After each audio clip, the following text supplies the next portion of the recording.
ज्यादा पुण्य किसका? ए विक्रम बेताल हिंदी स्टोरीज। वर्धमान नगर में रूपसेन नाम का राजा राज करता था।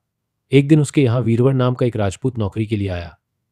राजा ने उससे पूछा कि उसे खर्च के लिए क्या चाहिए, तो उसने जवाब दिया, 1000 तोले सोना। सुनकर सबको बड़ा आश्चर्य हुआ। राजा ने पूछा, तुम्हारे साथ कौन कौन है? उसने जवाब दिया, मेरी स्त्री, बेटा और बेटी। राजा को और भी अचंभा हुआ। आखिर 4 जने इतने धन का क्या करेंगे? फिर भी उसने उसकी बात मान ली।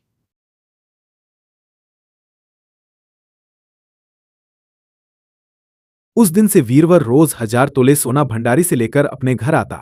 उसमें से आधा ब्राह्मणों में बांट देता, बाकी के 2 हिस्से करके एक मेहमानों, वैरागियों और सन्यासियों को देता और दूसरे से भोजन बनवाकर पहले गरीबों को खिलाता। उसके बाद जो बचता उसे स्त्री बच्चों को खिलाता, आप खाता। काम यह था कि शाम होते ही ढाल तलवार लेकर राज के पलंग की चौकीदारी करता। राजा को जब कभी रात को जरूरत होती वो हाजिर रहता। एक आधी रात के समय राजा को मरघट की ओर से किसी के रोने की आवाज आई। उसने वीरवर को पुकारा तो वह आ गया।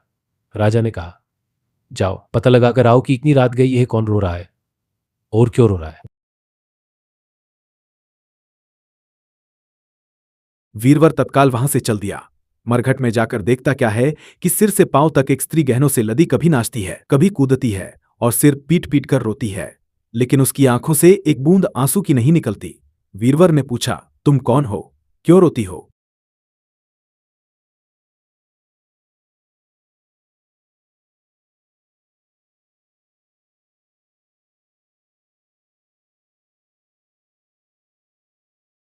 उसने कहा, मैं राजलक्ष्मी हूं।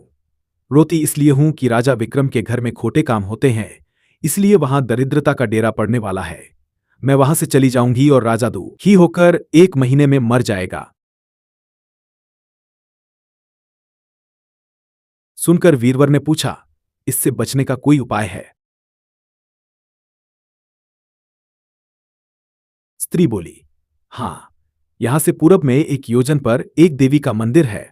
अगर तुम उस देवी पर अपने बेटे का शीश चढ़ा दो तो विपदा टल सकती है। फिर राजा 100 बरस तक बेखटके राज करेगा।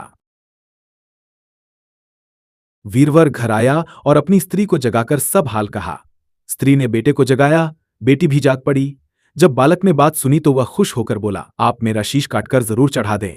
एक तो आपकी आज्ञा, दूसरे स्वामी का काम, तीसरे ये देह देवता पर चढ़े, इससे बढ़कर बात और किस रहे? इससे बढ़कर बात और क्या होगी? आप जल्दी करें। वीरवर ने अपनी स्त्री से कहा, अब तुम बताओ। स्त्री बोली, स्त्री का धर्म पति की सेवा करने में है।